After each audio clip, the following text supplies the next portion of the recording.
Princess Elena stood at the tall windows of Ravencourt Palace, watching the autumn leaves dance in the crisp October wind. Her reflection stared back at her from the glass, showing a woman who had aged beyond her 32 years. The weight of royal duty had carved fine lines around her emerald eyes, and her once bright smile had become something she wore only for the cameras.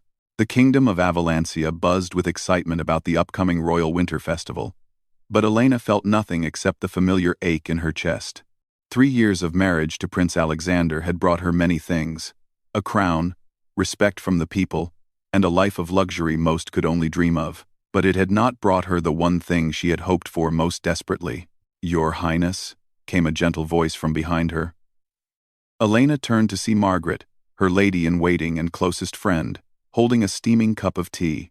The older woman's kind face showed concern that had been growing deeper each passing month. "Thank you, Margaret," Elena said, accepting the warmth of the cup between her cold hands. "Is Alexander back from his meetings yet?" Margaret's expression grew troubled. "His Royal Highness returned an hour ago, but he went straight to his study. The ministers were with him for quite some time today discussing the new agricultural policies." Elena nodded, though her heart sank a little more. Alexander had been spending longer and longer hours in meetings, throwing himself into royal duties with an intensity that left little room for anything else. She understood the pressure he faced as the future king, but lately it felt like he was avoiding her altogether. "Margaret," Elena said quietly, setting down her tea, "do you think people can love each other and still drift apart?" The older woman moved closer, her voice soft with understanding. "Love is like a garden, Your Highness. Even the strongest plants need tending, or they begin to wither."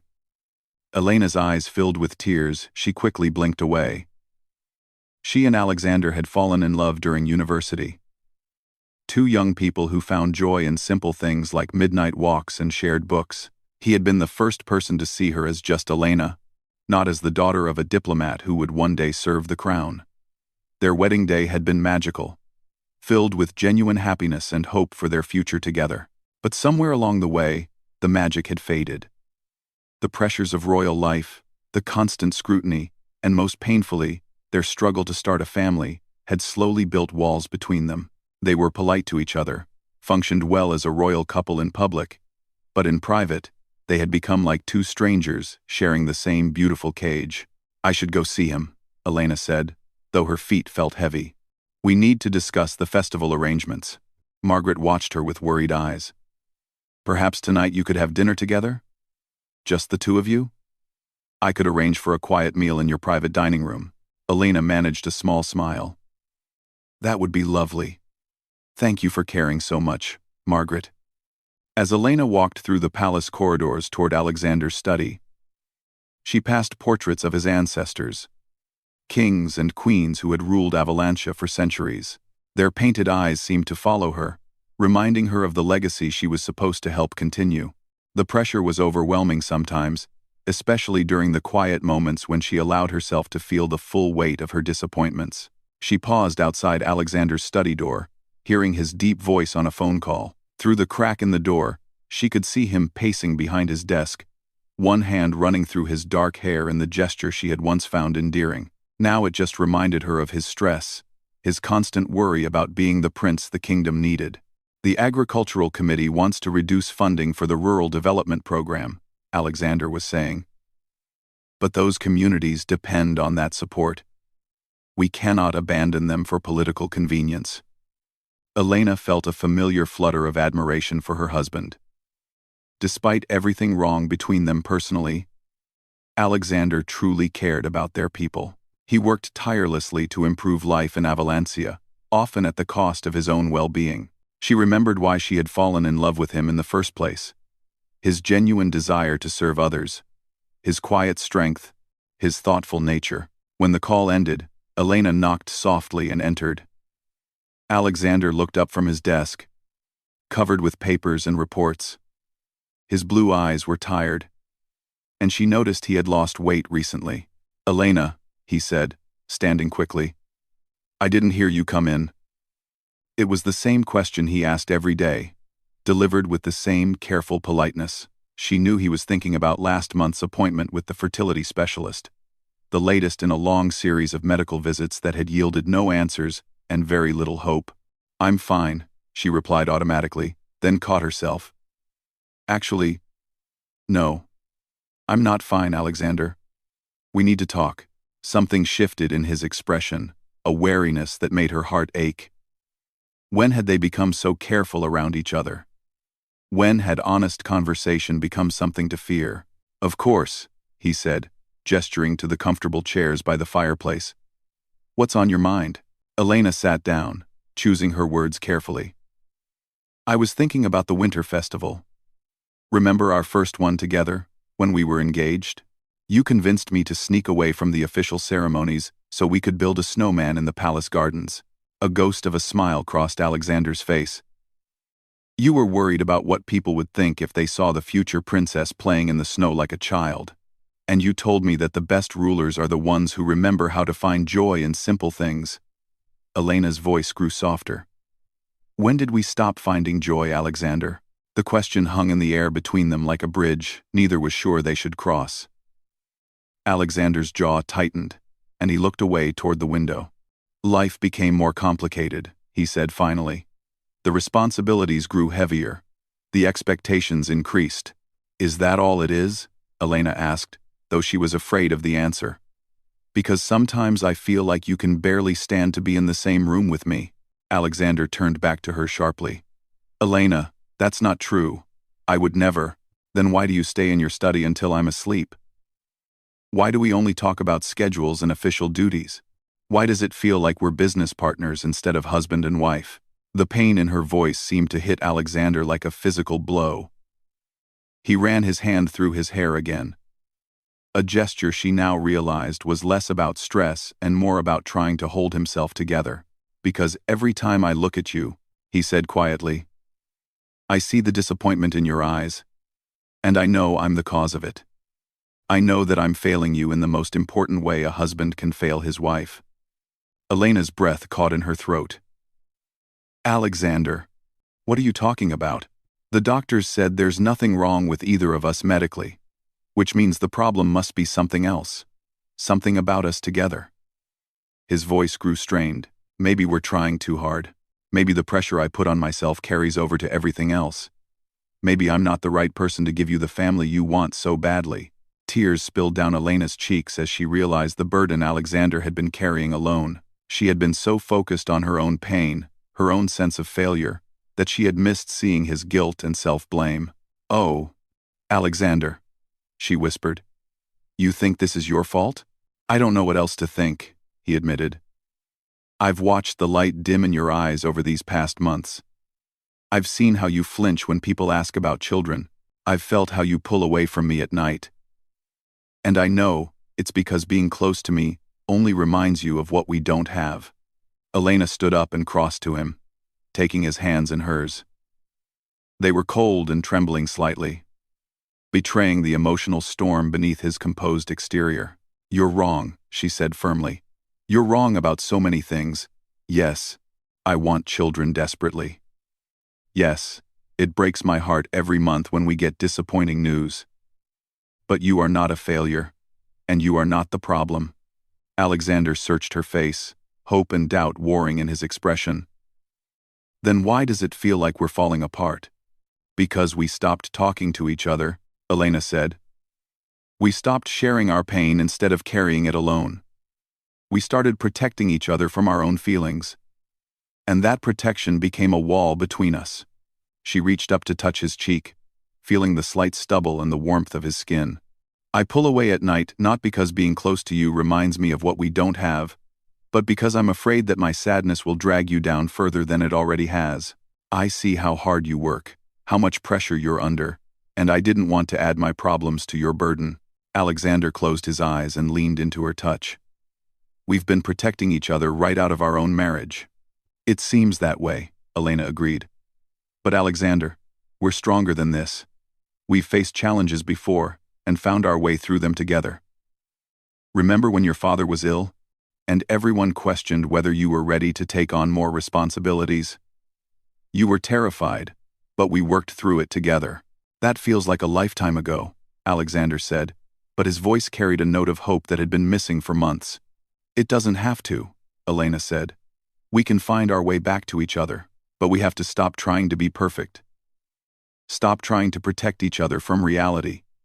And start being honest about what we're both going through. Alexander opened his eyes and looked at her with an intensity she had almost forgotten. I've missed you so much. Elena, I've missed us. I've missed us too, she whispered. They stood there in his study, holding each other for the first time in months without any agenda except comfort. Elena felt some of the tension leave Alexander's body as he held her, and she realized how much they had both been starving for simple human connection. Margaret suggested we have dinner tonight, Elena said eventually. Just the two of us, in our private dining room. No phones, no official business. Just us talking like we used to. I would like that very much, Alexander said. But Elena, I need you to know something. Whether we have children or not, whether the doctors eventually find answers or not, I don't want to lose what we have.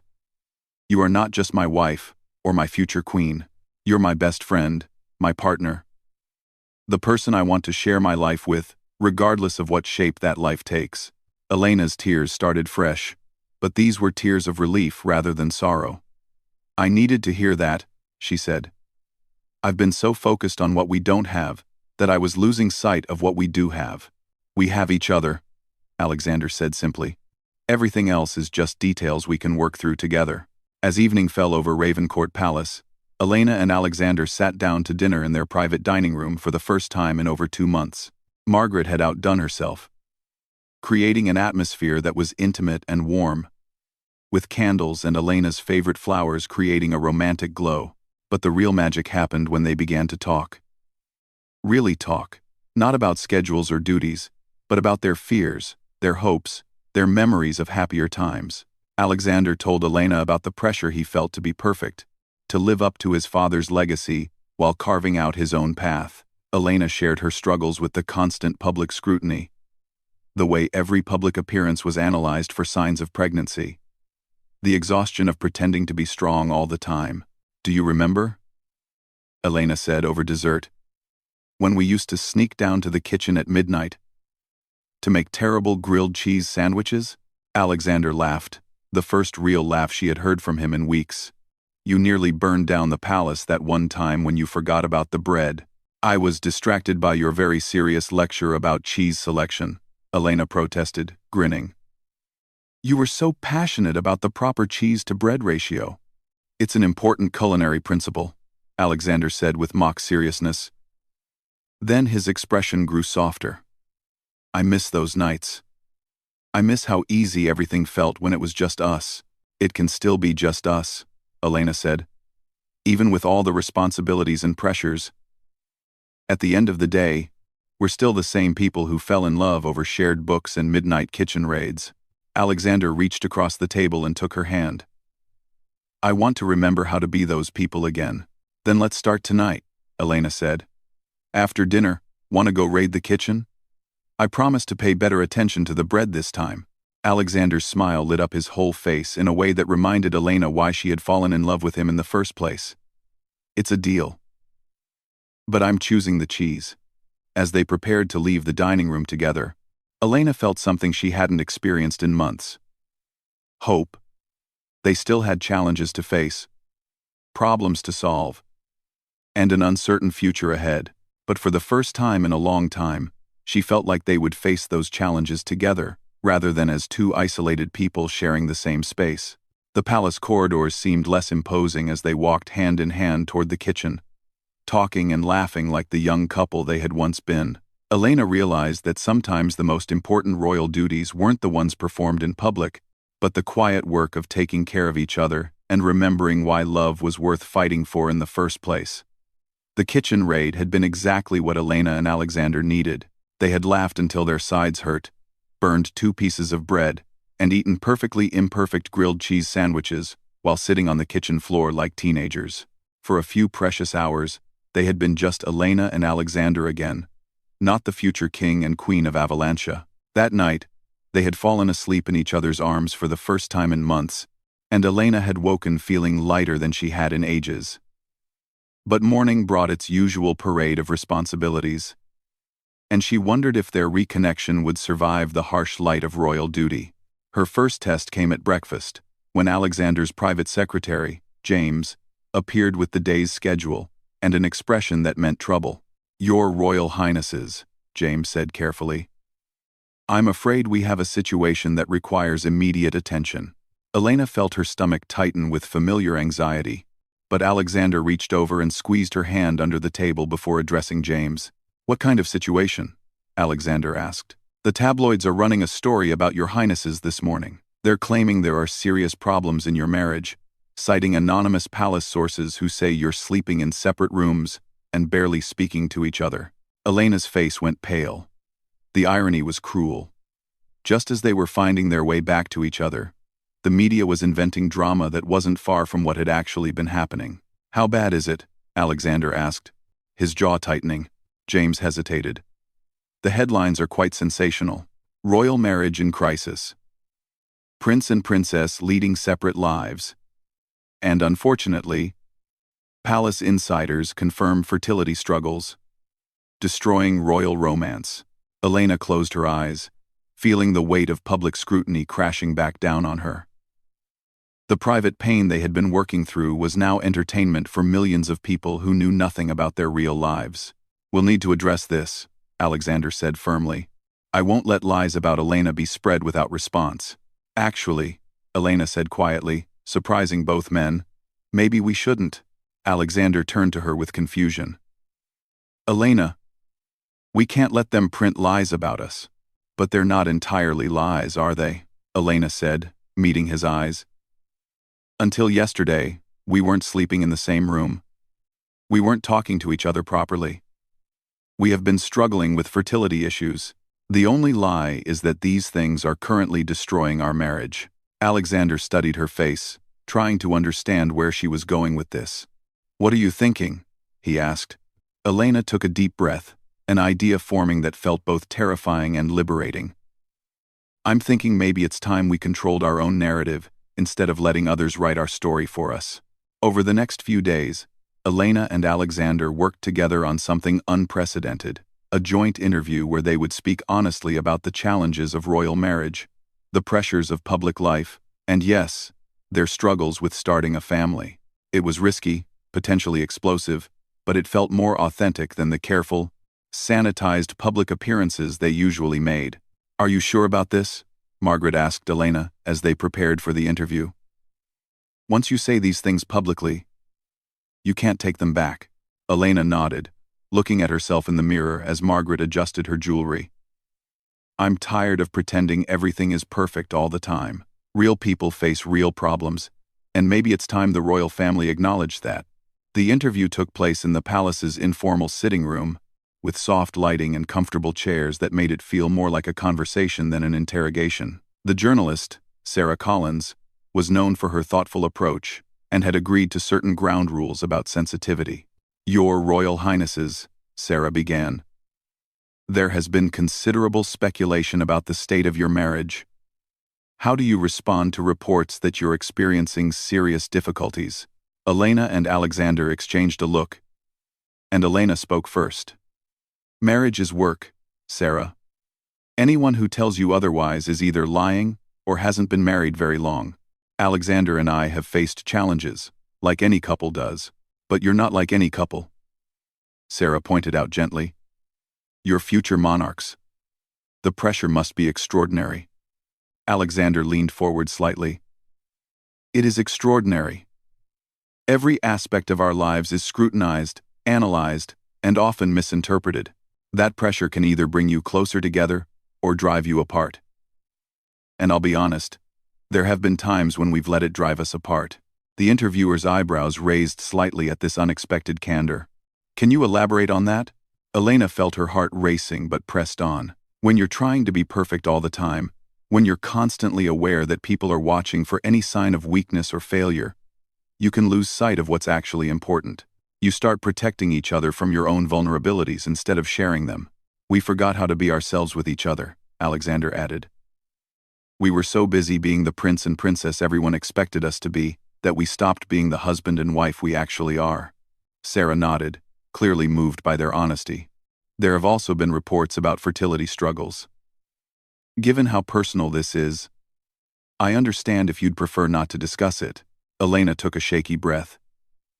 This was the moment that terrified her most, but also the one she felt was most important. We've been trying to start a family for 3 years, she said simply. It hasn't happened yet, and that's been difficult for both of us. The medical experts tell us there's nothing wrong, which somehow makes it harder. At least if there was a clear problem, we'd know what we were fighting. Alexander's hand found hers, and his voice was gentle but firm.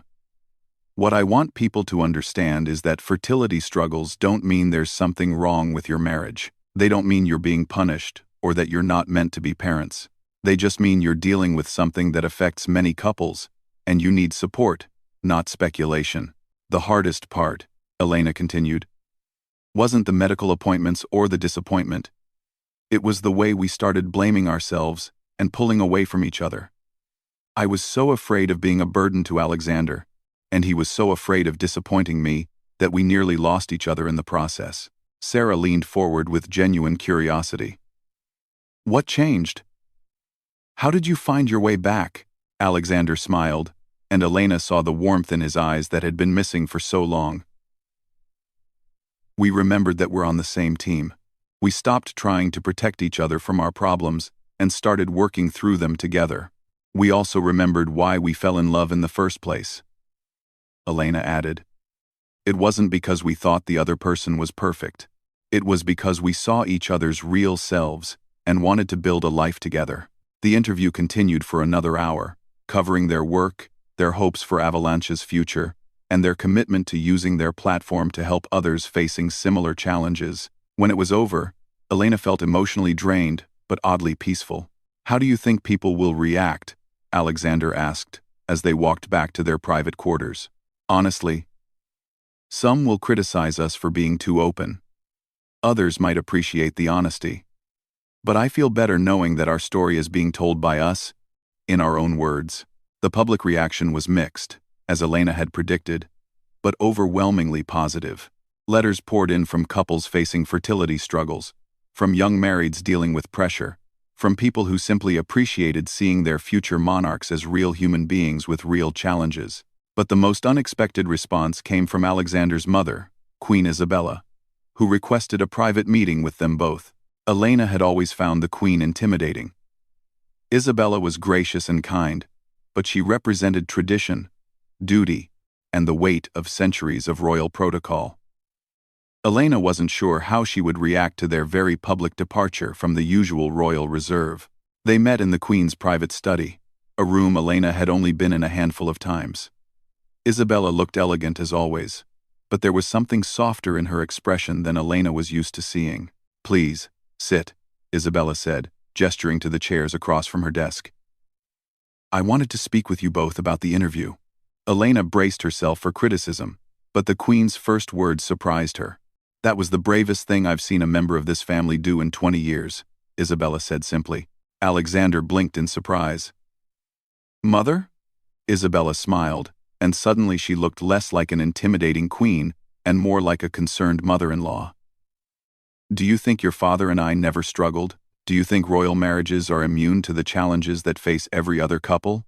Elena realized she had never really thought about the Queen and King as anything other than perfectly composed royal figures. When your father and I had been married for 5 years, Isabella continued, we went through a period where we barely spoke to each other. The pressure of his new responsibilities as heir, my own struggles with public life, the constant scrutiny, it nearly destroyed us. But we were so concerned with maintaining appearances that we suffered alone instead of helping each other. She turned to Elena directly. My dear, I've watched you carry the weight of expectation with such grace these past 3 years. But I've also seen the sadness in your eyes, and I've worried that we were repeating the same mistakes with your generation that nearly cost us our happiness. What changed for you and father? Alexander asked. Isabella's smile grew warmer. Much the same thing that seems to have changed for you two. We remembered that duty to the crown means nothing if we lose our duty to each other. We realized that the best thing we could give our people was not the illusion of perfection, but the example of real love that endures through real challenges. Elena felt tears prick her eyes. I was so afraid you would think we had failed the family by speaking so openly. You've honored the family by showing that love and honesty can coexist with duty, Isabella said. And you've given me hope that your marriage will be stronger than ours was at your age, because you're learning these lessons earlier. The Queen stood and moved to a cabinet, withdrawing a small wooden box that looked quite old. This belonged to your great-great-grandmother, Alexander. She wore it every day for 60 years of marriage, through wars, scandals, tragedies, and triumphs. She opened the box to reveal a simple gold locket. Inside is a piece of paper with a single sentence. Choose each other every day. That's the only real secret to royal marriage. Or any marriage. For that matter. Isabella handed the locket to Elena. I want you to have this, not as a princess, but as a wife who understands that love is both a feeling and a choice. Elena accepted the locket with shaking hands, overwhelmed by the gesture and its meaning. Thank you, she whispered. Now, Isabella said, returning to her more businesslike tone, I believe you have a winter festival to plan. And I have some thoughts about how we might use the occasion to reinforce the themes you spoke about in your interview. As they discussed festival plans, Elena noticed how different the dynamic felt. Instead of being given orders or suggestions from above, they were collaborating as a family unit. Alexander was more relaxed with his mother than she had ever seen him, and Isabella seemed genuinely interested in their ideas and perspectives. When they left the Queen's study, Elena felt like something fundamental had shifted in their royal lives. They weren't just figuring out how to be married while royal. They were learning how to be a real family that happened to serve the crown. That evening, Elena sat at her dressing table, wearing the locket from Alexander's great-great-grandmother. Margaret was brushing her hair, and Alexander was reading in bed behind them. A scene of domestic contentment that felt both ordinary and precious. Margaret, Elena said quietly, do you think we're going to be all right? Margaret met her eyes in the mirror, her smile warm and knowing. Your Highness, I think you're going to be more than all right. I think you're going to be happy. Alexander looked up from his book and caught Elena's eye in the mirror. Choose each other every day, he said softly, reading the inscription visible through the locket's glass front. Every day, Elena agreed, and for the first time in years, she truly believed they would.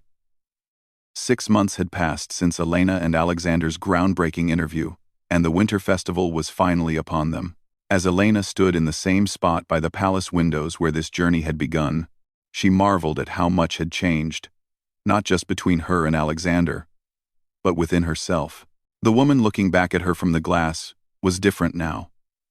The lines around her eyes had softened into expressions of genuine contentment rather than barely contained sadness. Her smile, when it came, was real rather than performative. Most importantly, she had learned to see herself as more than just a future queen waiting for her life to begin. She was a woman actively choosing how to live each day. You're up early, came Alexander's voice from behind her. Elena turned to see her husband approaching with 2 cups of coffee, a ritual they had established over these past months. He looked different too. The weight he carried seemed lighter somehow, though she knew his responsibilities hadn't decreased. I was thinking about last year's festival, Elena said, accepting her coffee gratefully. How different everything feels now. Alexander joined her at the window, and they stood together looking out at the palace grounds where workers were putting finishing touches on the festival preparations. Last year feels like a different lifetime. In some ways it was. Elena agreed. We were different people then. The festival grounds spread out below them like a winter wonderland. Hundreds of craftsmen, performers, and vendors had come from across Valencia to showcase their work. Children's laughter already echoed through the air as families began arriving for the 3-day celebration. But this year's festival was different in ways that went beyond the decorations. Following Elena and Alexander's interview, they had expanded the festival to include panels about marriage and family, support groups for couples facing fertility challenges, and workshops about mental health and emotional wellness. What had started as a traditional royal celebration had evolved into something that truly served their people's needs. "Are you nervous about today?" Alexander asked. Today they would be hosting their first public appearance since announcing, just 2 weeks earlier, that Elena was finally pregnant. Elena placed her hand on her still flat stomach, a gesture that had become instinctive despite being only 8 weeks along. Nervous and excited and terrified and grateful all at the same time. The pregnancy had come as a complete surprise. After 3 years of trying and disappointment, they had both reached a place of acceptance about possibly never having biological children. They had even begun seriously discussing adoption, having realized that their desire to be parents mattered more than their need for biological offspring. "I keep waiting for the other shoe to drop," Elena admitted. "After wanting this for so long, it feels too good to be true." Alexander set down his coffee and pulled her close. "I understand that feeling. But Elena, whatever happens, we'll face it together. We're not the same people who let fear and disappointment drive us apart." Elena leaned into his embrace, drawing strength from his steady presence. They had learned, over these past months, that their love was not dependent on any particular outcome. Whether their pregnancy progressed smoothly or faced complications, whether they had one child or many, or needed to explore other paths to parenthood, they were committed to supporting each other through whatever came. "Besides," Alexander added with a grin, "today is about celebrating everything we've learned, not just about the baby. We're celebrating our people, our marriage, our honesty with each other. The pregnancy is wonderful news, but it's just one part of a much bigger story." A knock at the door interrupted them, and Margaret entered with a smile that barely contained her excitement. "Your Highnesses, I'm sorry to interrupt, but you need to see what's happening outside the main gates." Elena and Alexander exchanged puzzled looks before following Margaret to a different window that overlooked the palace entrance. What they saw took their breath away. Hundreds of people were gathered outside the gates, not in protest or demand, but in celebration. They carried handmade signs with messages of congratulations, support, and gratitude. "Thank you for your honesty." Read one. "Royal love gives us hope," said another. "Future parents and present heroes," declared a large banner held by a group of young families. "How long have they been there?" Elena asked, amazed. "They started gathering before dawn," Margaret replied. Word of their gathering spread, and more people kept coming. "They're not asking for anything, Your Highness. They just wanted to show their support." Elena felt tears spring to her eyes as she watched children holding drawings they had made for the royal couple. Couples holding hands in solidarity, and elderly citizens who had made the journey despite the cold weather, simply to be part of this moment. "They came here for us," Elena said in wonder. "They came here because of what you two have shown them," Margaret corrected gently. "Because you proved that real love is stronger than perfect appearances." Alexander squeezed Elena's hand. "Should we go greet them?" "Absolutely," Elena replied without hesitation. Within an hour, Elena and Alexander had made their way through the palace gates to meet the crowd that had gathered. What followed was one of the most moving experiences of their royal lives. They spent over 2 hours talking with people, hearing stories of other couples who had been inspired by their honesty to work through their own difficulties. A young woman named Sarah approached them with tears in her eyes. "Your Highnesses, my husband and I have been struggling with infertility for 2 years. After your interview, we stopped pretending everything was fine and started supporting each other instead. It saved our marriage." An elderly man shook Alexander's hand firmly. "Son, you showed my grandson that real men talk about their feelings and ask for help when they need it. That's more valuable than any policy you could ever pass." A middle-aged couple brought their teenage daughter forward.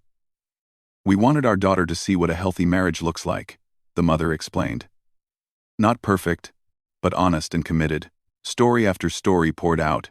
Couples who had found the courage to be vulnerable with each other, families who had started having real conversations about difficult topics, young people who had realized that true love meant choosing each other daily, rather than waiting for fairy tale perfection.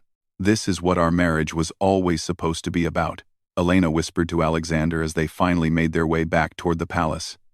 "Not just us being happy, but showing others that happiness comes from truth and commitment, not from having everything figured out. The official festival opening ceremony that afternoon was unlike any royal event in recent memory. Instead of stiff formality, there was genuine warmth and connection between the royal family and their people. When Elena and Alexander took the stage to officially open the festival, the crowd's cheers were not just polite applause but genuine affection. 3 years ago, Alexander began his speech. Elena and I promised to serve Avalancia with our whole hearts. Today, we want to renew that promise, but with a deeper understanding of what service really means. Elena stepped forward, her voice clear and strong. Service is not about being perfect examples who never struggle or doubt. Service is about being honest examples of how to face struggles with courage and grace.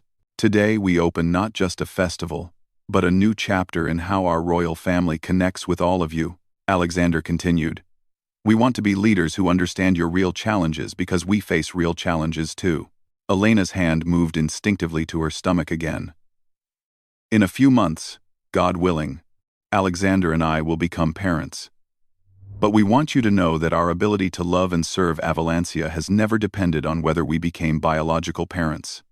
Love multiplies when it's shared, whether that's between husband and wife, parent and child, or leader and citizen.